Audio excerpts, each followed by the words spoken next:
આપકી અદાલતમાં સુપરસ્ટાર સલમાન ખાન ઉપર આક્ષેપ છે કે એ મસ્તી કરવામાં સૌથી આગળ રહે છે. સલમાન, જેટલા ડાયરેક્ટર સાથે તમે કામ કરો છો બધાનું કહેવું છે કે સલમાન 12 વાગે શું કરશે કે 2 વાગે શું કરશે, 4 વાગે શું કરશે, કઈ મસ્તી કરશે, કોઈને ખબર નથી હોતી. સર, આ ખોટું છે સર. 12 વાગ્યાનું તો ડેફિનેટલી જુઠ્ઠું છે, કારણ કે 12 વાગે તો હું સેટ પર પહોંચતો જ નથી. તો કોઈ પણ મસ્તી કરી છે મેં, એ ઘરે કરી છે, એ સેટ પર નથી થઈ ક્યારેય પણ. તો એ મારો ટાઈમ છે. તો હું તમને મારું રૂટીન કહી દઉં છું. હું ઉઠી જાઉં છું લગભગ 5:30-6 વાગે, અને પછી ઉઠ્યા પછી હું 6:37 સુધી હું ઉઠીને કોફી પી લઉં છું, અને એના પછી થોડું વર્કઆઉટ કરું છું, પછી ઉપર જાઉં છું, મોમ ડેડ સાથે થોડો સમય વિતાવું છું, અને પાછી એકવાર કોફી થઈ જાય છે. અને હવે તો સાયકલ નથી ચલાવતો હું. તો પછી ત્યાંથી સેટ પહોંચું છું. સેટ પહોંચ્યા પછી ત્યાંના સીન વગેરે ડિસ્કસ થાય છે, અને પછી કામ શરૂ થાય છે. પછી જ્યાં સુધી ડાયરેક્ટર પેકઅપ ના કહે, આઈ એમ ધેર ઓન સેટ. હું ના વેનમાં બેસું છું, ના હું એસીમાં બેસું છું. જ્યાં સેટ હોય ત્યાં જ બેસું છું થ્રુ આઉટ, જ્યાં સુધી કે પેકઅપ ના થઈ જાય. પેકઅપ થઈ ગયા પછી દેન આઈ કમ. હવે ક્યારેક રાતે 1 વાગે પેકઅપ થઈ જાય છે, ક્યારેક સાંજે 6 વાગે, 7 વાગે. If it's early, then I come back, then I do some cardio, workouts, I spend some time with family. Then I have my time. When I go to sleep, it's about 2:30, 3, and then again I wake up at 5:30. So I sleep for about 2.5, 3 hours. That's it. તો હા, મારે સાથે એમ થાય કે lunch break પછી લગભગ હું 3:30-4 વાગે on the set. Shot ready? Ready sir, taking. So this is something that I go through, and once that happens with me, પછી હું બરાબર છું. પછી ફરીથી ઊંઘ આવી જાય, હું એવું તમને થતું રહે છે. એક્ઝામ્પલ્સ આપું છું. હા સુલતાનના ડાયરેક્ટર અલી અબ્બાસ ઝફર, એમણે સર, કહ્યું એમનું તો કે નામ જ ન લો મારી સામે સર. નામ જ ન લો. એમણે મને લંગોટ પહેરાવી છે. અને એ કહી રહ્યા હતા કે લંગોટ પહેરવામાં તમને બહુ તકલીફ થઈ હતી.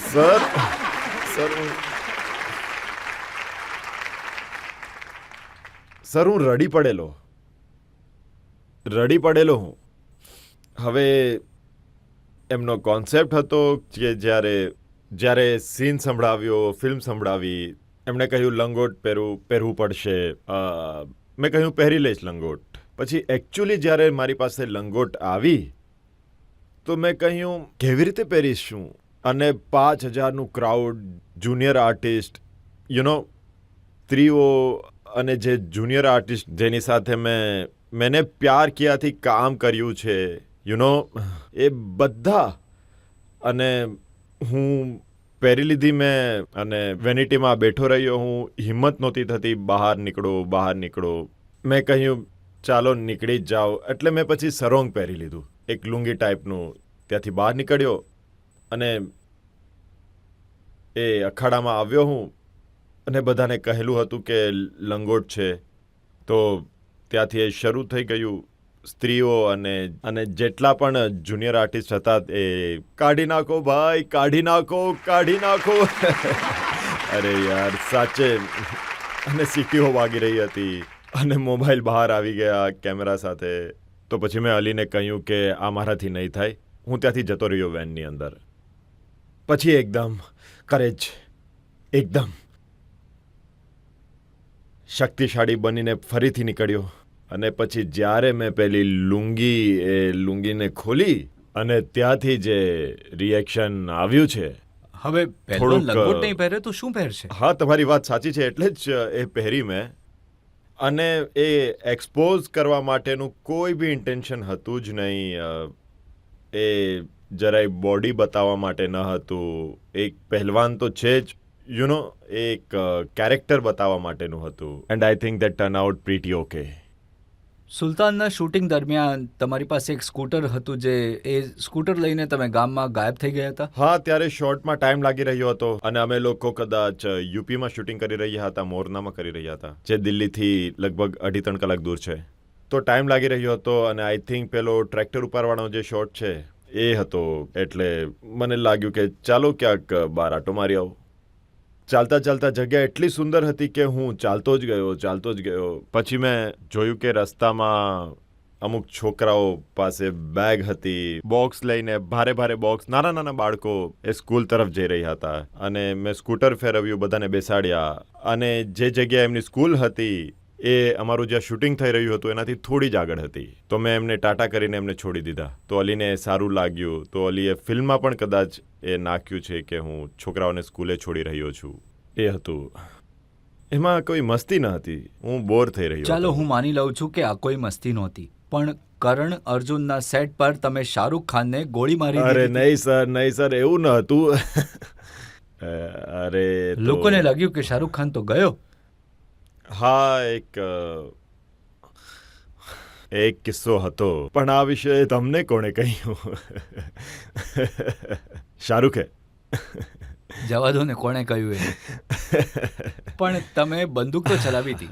જી સર. તો શૂટિંગમાં બ્લેન્ક ગન્સ હોય છે. હા, તો મેં મારા એક્શન ડાયરેક્ટર ભીખુ વર્મા એમનાથી બ્લેન્ક ગન મંગાવી લીધી અને ત્યાં એક પાર્ટી ચાલી રહી હતી. તો રાજસ્થાની ફોક ડાન્સર્સ બધા લોકો ત્યાં હતા. તો થોડા સમય પછી મેં કહ્યું, શાહરૂખ, હું તને ડાન્સ માટે બોલાવીશ, તો તું ના પાડજે. પછી હું તને ફરીથી બોલાવીશ. તો આપણા બંને વચ્ચે આ બ્લેન્ક ગન છે, હું તને એનાથી દૂરથી ગોળી મારી દઈશ. હા, અને તું પડી જજે. અને આખું ઇનેક્ટ થયું. શાહરૂખ, ચાલ આવી જા, ડાન્સ કરીએ. All this Rajasthani dancers have come, they are performing for us, will also dance. આપણે પણ ડાન્સ કરીએ. એ કે ના, મારો મૂડ નથી, હું થાકી ગયો છું. મેં કહ્યું, કરી લે થોડો dance. My brother Sohail also there. તો આઈ સેડ 5 મિનિટ પછી આવ ને યાર શાહરૂખ. હી સેડ, મેં તને કહ્યું ને મારે નથી આવું, થાકી ગયો છું. અરે આટલું શું છે તારું યાર? એ કે આવી જા. મેં હાથ પકડ્યો, એણે મારો હાથ છોડાવ્યો અને મને ધક્કો માર્યો. મેં એને ધક્કો માર્યો અને એક થોડી ઝપાઝપી થઈ અને મેં બંદૂક કાઢીને એને ગોળી મારી. શાહરૂખે એક સમરસોલ્ટ લઈને શાહરૂખ પડી ગયો.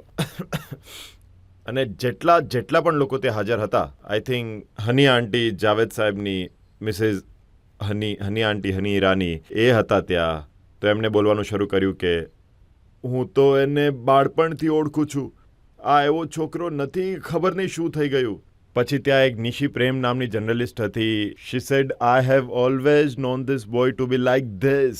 પછી એક પ્રવીણભાઈ શાહ, જે ટાઈમ વિડીયોના માલિક હતા, એમણે કહ્યું કે બાપુ, આ કાંડમાં તો આપણે પણ ફસાઈ જશું, નીકળી જાઓ અહીંયાથી. અચ્છા, એ 5-10 મિનિટ થઈ ગઈ અને હું આમ આંખો કાઢીને એકદમ ગુસ્સામાં, કોઈને ઉઠે, બધા અહીંયા બેઠા રહેવાનું છે, બધાને મારી નાખીશ. એ ઝોનની અંદર બધા રાકેશજી એકદમ હાથ ધ્રુજવા લાગ્યા રાકેશજીના. મેં કહ્યું કોઈ નહીં ઉઠે. મેં કહ્યું શાહરૂખને, ઉઠ. અને શાહરૂખને બધા એટલા થાકેલા હતા કે અમે શૂટિંગ સવારે 6 વાગે શરૂ કરતા હતા અને તડકાની અંદર રાજસ્થાન. આઈ થિંક આ વાત હતી સામોદની. તો અમે લોકો એ વખતે, તો એ શાહરૂખ જ્યારે પડ્યો, શાહરૂખ સૂઈ ગયો.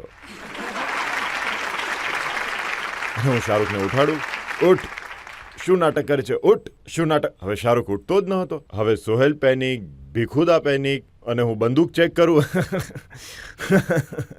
તો સડનલી એક આવી રીતે, પઠાણ જીવતો છે.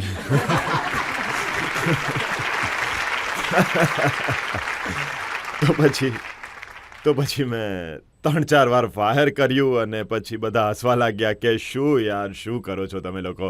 પછી સોહેલ ઇન્વોલ્ડ હતો, ભીખુદા ઇન્વોલ્ડ હતા. પછી હની આંટી પાસે ગયો, હક કર્યું. I said, Nishi Prem, I said, you always non. હા. એ વખતે બાપુ પ્રવીણભાઈ શાહ પણ બહુ જ એ વખતે એક પાવરફુલ એક માણસ હતા, જે એટલા કે એ વખતે પાવરફુલ તો એ લોકો બાપુ. ખરેખર ડરી ગયા હતા. જી હા થોડીક વાર સર. માટે. ના, કારણ કે એવું છે ને sir, I think the best performer in the industry is Shahrukh. And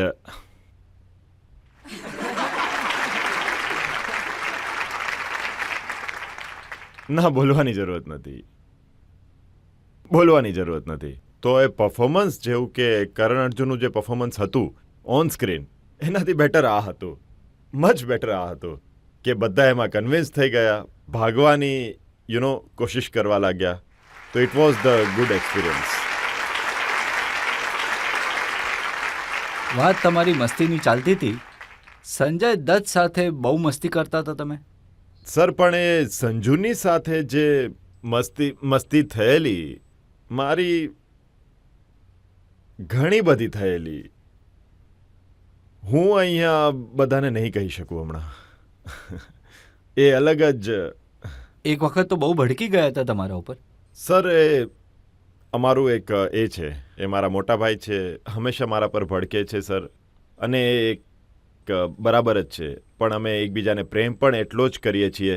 જ્યારે મારા વિશે કંઈ સાંભળે છે તો પહેલો ફોન એમનો જ આવે છે, અને પછી જ્યારે હું એમના વિશે એવું કંઈ સાંભળું છું તો હું એમને ફોન કરી દઉં છું. હાલમાં જ એક બહુ જ ખરાબ ટાઈમમાંથી પસાર થઈ રહ્યા છે, અને બસ અમારી એ જ પ્રાર્થના છે કે he has come out of it, અને અલ્લાહ એમને લાંબી ઉંમર આપે. મને એક કિસ્સો ખબર છે જ્યારે તમે એમને કાર આપેલી. મેને દિલ તુજકો દિયા એક ફિલ્મ હતી, અને એમણે Sohail was directing it and Sohail was also acting in it. તો સોહેલે સંજુને કહ્યું કે પ્લીઝ બાબા, આ એક નાનું ગેસ્ટ અપિયરન્સ છે, આ એક કેરેક્ટર, જો કે ઓફકોર્સ નરેટ કરવાની જરૂરત નથી, હું કરીશ. તો પિક્ચર કમ્પ્લીટ થઈ ગઈ, અને જેવી કમ્પ્લીટ થઈ પછી એક દિવસ સંજુ મારા ઘરે આવ્યા, પાર્ટી ચાલી રહી હતી. તો એ જ સમયે મારી પાસે એક ગાડી આવી, M5 બ્રાન્ડ ન્યૂ, અને બહાર મેં કહ્યું કે અહીંયા પાર્ક નહીં કરો. તો રસ્તા પર બહાર પાર્ક હતી, અને બસ કાઢીને ટ્રકમાંથી અનલોડ કરીને અને ટ્રકવાળો જતો રહ્યો, ગાડી રસ્તા પર પાર્ક હતી. તો મેં સંજુને બહાર લઈ ગયો અને મેં કહ્યું, બાબા, this is the first piece in the country and I want you to have it. He said, thanks ભાઈજાન, અને ચાવી ફેંકી દીધી સમુદ્રમાં. અને આ ગાડીઓ એક જ ચાવી સાથે આવે છે. બેન સ્ટેન્ડના રસ્તા વચ્ચે એક ગાડી પાર્ક છે, અમારા ગેટની સામે. ના કોઈ બહાર જાય, ના કોઈ અંદર આવે. સમુદ્રની અંદર એણે ચાવી ફેંકી દીધી હાઈ ટાઈડમાં. 4 દિવસ લાગ્યા અમને એ ચાવીને શોધી કાઢવામાં. He said, are you trying to pay me for this? So that is the connect that we have. એ સંજુએ પણ મને બહુ જ લગ્ન માટે કન્વિન્સ કરવાની કોશિશ કરી છે કે ભાઈજાન, you should get married now. You don't know yaar, it's amazing ભાઈજાન. You come back home and tired. You're tired, you come back home. Your wife will ask you, how was your day? Your wife will ask you, how was your day? Did anyone irritate you? Did you have fun? Are you tired? I'll get you some water. Have a drink.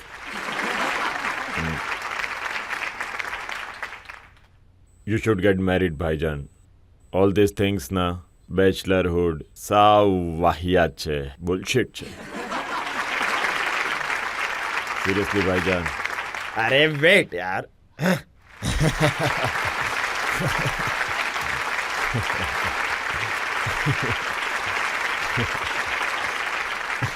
તો મને convince કરી રહ્યા હતા લગ્ન કરવા માટે. એક દિવસ મને એમનો ફોન આવ્યો, ભાઈજાન, I am getting married. I said, really? When? I said, what, Baba? Again you getting married? I said, what? Don't. He said, Bhaijan, I'm in a third ફેરા. ત્રીજા ફેરાથી મને ફોન કર્યો. There is only one person. એક ડાય બનાવીને ઉપરવાળાએ તોડી નાખી છે. He is something else, bhai. Something else. Something else.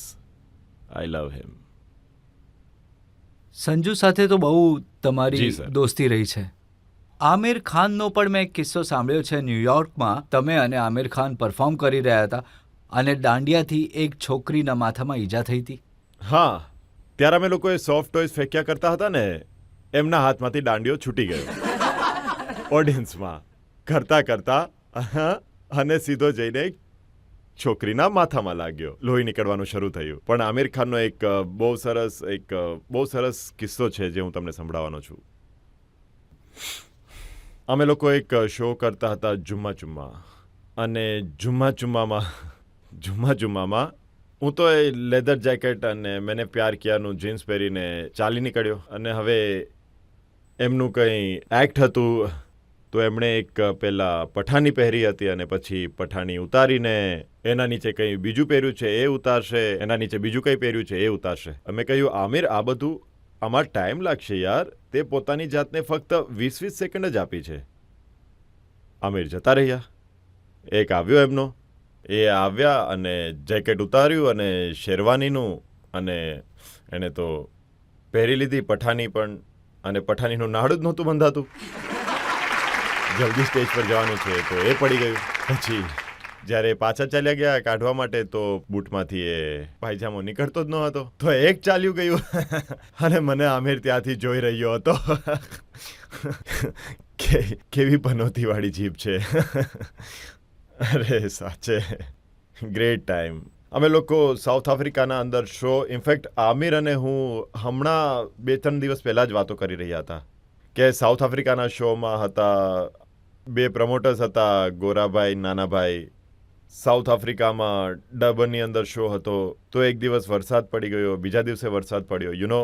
મેં કહ્યું કે ઘણા લોકો છે જે કે not afford to come and see this, let's do a charity show for them. તો અમે લોકો જતા રહ્યા શોમાં જતા રહ્યા. તો અમે ગ્રાઉન્ડ પર હતા, ફૂલ ઓન ભીડ, મતલબ કે પૂરું પેક્ડ ક્રાઉડ હતું ગ્રાઉન્ડમાં. તો અમે લોકો પાછળથી એન્ટ્રી મારી, વાતચીત થઈ, એક બેન્ટર ચાલી રહ્યું છે લોકોની સાથે, અને મેં ત્યાંથી સિંગ. તો આમિરે એનાઉન્સ કરી દીધું કે if you want to someone to sing, Salman is a great singer, Salman will sing. મેં કહ્યું કે ભાઈ તું પાગલ છે કે આટલા બધા લોકોની વચ્ચે હું કેવી રીતે? નો સિંગ, સલમાન. તો મેં કહ્યું કે હું તો ફસાઈ ગયો. તો મેં ત્યાં જે એનો સિંગર હતો, તો મેં એને કહ્યું કે do you know this song, જીએ તો જીએ? He said ya I know this song. જીએ તો જીએ कैसे? તો I said go behind the wings and start singing. તો said okay. I said your request, Amir's request, I will sing. I said, do you know Jiye to Jiye? To the musicians, yeah, all right.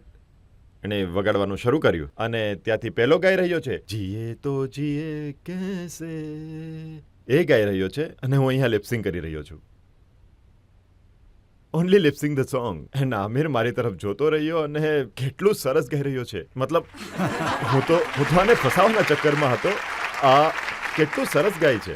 મેં ગીત તો ગાયું ફૂલ લિપસિંગમાં. હું ગયો, એને thank you કહ્યું. મેં કહ્યું now Aamir Khan is going to go to sing to you. Aamir Khan is going to sing to you. Aamir. પછીથી આમિર શરૂ થયો. આઈ સેડ એકદમ સિમ્પલ ગીત છે, પાપા કહેતે. હી સેડ હા, લગાવી દે. આવડે છે. એણે લગાડ્યું. આમિરે સ્ટાર્ટ પાપા કે અહીંયાથી સ્ટાર્ટ કરી, અને આમિર મને જોવે છે. Then I joined Amir and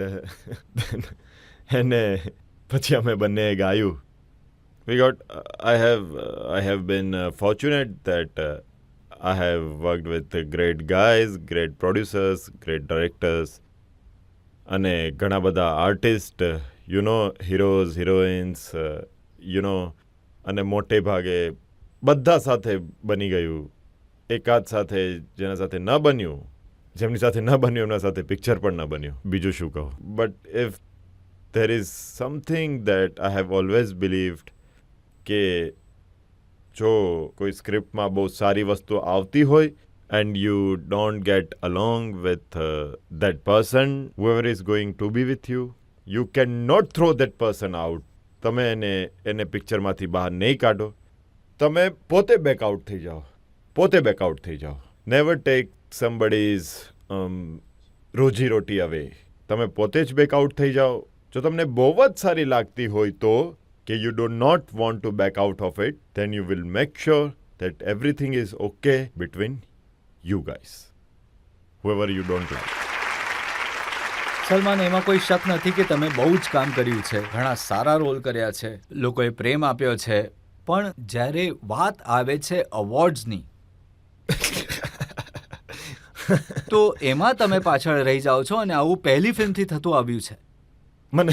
મને શોખ નથી અને આ મારો પર્સનલ વ્યૂ છે. I have no problem people going for award functions. હું તો ઈચ્છું છું કે જાય એવોર્ડ લેવા માટે, લેવા જાઓ તમે બધા જ જાઓ. જો તમે એવોર્ડ લેવા જશો ત્યારે જ તો હું પરફોર્મ કરી શકીશ, બરાબર ને? હું હોસ્ટ કરી શકીશ. જો બધાનું થિંકિંગ મારી જેવું થઈ જાય કે મને એવોર્ડ નથી જોતો, તો ભાઈ મારા પરફોર્મન્સીસનું શું થશે અને મારું શું થશે? મારા હોસ્ટિંગનું શું થશે? તો મારી એક દરખાસ્ત છે કે બધા બહુ સારું કામ કરો અને બધા આ એવોર્ડ ફંક્શનમાં પહોંચી જાઓ અને આ એવોર્ડ ફંક્શનને બહુ મોટો બનાવો અને મને ત્યાં હોસ્ટ કરતા અને પરફોર્મ કરતા જુઓ. તો તમે ઈચ્છો છો કે અવોર્ડ ફંક્શન થતા રહે, તમે હોસ્ટ કરતા રહો? હું તો ઈચ્છું છું કે સર તમે પણ એવોર્ડ ફંક્શન્સ કરો, બધા કરે. એટલે તમે જ્યારે કરશો ત્યારે ઇન્ડસ્ટ્રીનો દરેક માણસ ત્યાં હાજર હશે. દરેક director, producer, actor, heroine, star, દરેક સ્ટાર હશે તમારા એવોર્ડ ફંક્શનની અંદર, કારણ કે આખી ઇન્ડસ્ટ્રી લવ્સ યુ.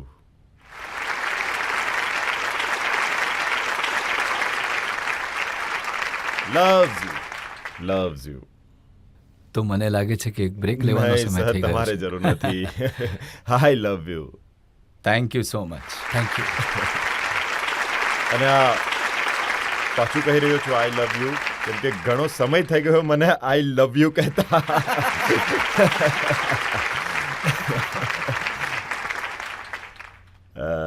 અહીંયા કહી શકું છું આઈ લવ યુ. તો જ્યારે ઓટોબાયોગ્રાફી લખશો તો બધી લવ સ્ટોરી આવી જશે એમાં? સર કવરમાં લઈને જઈશ.